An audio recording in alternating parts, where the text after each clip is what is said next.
These are 15 Mac apps I literally can't live without, and one of them completely changed everything for me. Alright, the first app is kind of a basic. It's ChatGPT. And for me, it's just what Apple Intelligence should have been, because while you can use it in this normal window, you can also hit a certain keyboard shortcut to toggle this little version of ChatGPT and easily chat with it. But that's not even the coolest part. You can click this little app symbol down here to let ChatGPT interact with other apps that are installed on your Mac, and that's like 100 times better than Apple Intelligence. Next we have DaVinci Resolve. It's my video editing software of choice, and it's objectively the best video editing software out there because it's free and extremely powerful. Let me show you what I do with it. On this main page I edit the footage, then I add some special effects, mess with the color, mess with the audio, and then export the video. The next step seems extremely boring, but it's easily one of my most used Mac apps. It's called Plain Text Editor, and it's just a super basic text editor. Like, you can do nothing in here except for writing text, but I love it to take quick notes. The next app is called VoiceInk, the sponsor of today's video. VoiceInk promises to make you write at the speed of thought. Basically, VoiceInk is just a dictation app.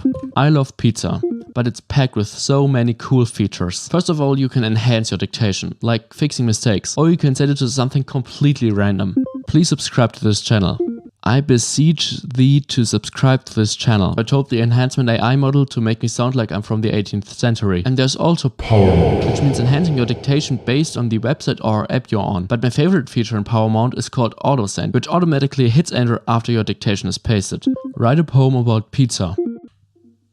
So as you can see, I didn't need to press enter to get Claude going. And lastly, you can also drop audio or video files in VoiceInk to transcribe them. So check out VoiceInk today at tryvoicink.com or at the link in the description. The next app is also small and has a very little feature set, but I still love it. It's called Menu Bar Calendar, and it just brings a little calendar in your menu bar. That's all it does. And do you notice this little arrow in my menu bar here? When I press it, even more items get shown which I don't need. And there are like 50,000 apps you can use for this. I use vanilla. The next app is called Self-Control. Self-Control blocks websites for a certain amount of time, and there's literally no way to access those websites before the timer is over. Restarting your Mac doesn't work, uninstalling the app doesn't work, throwing your Mac out of the window doesn't work. We all love this quick look feature in Finder, but you can only quick look files, not folders. With the app folder preview, you can also preview folders. I hope my channel doesn't get deleted for this, but with the app Clip Grab, you can download almost every YouTube video in full quality without those annoying ads and pop-ups.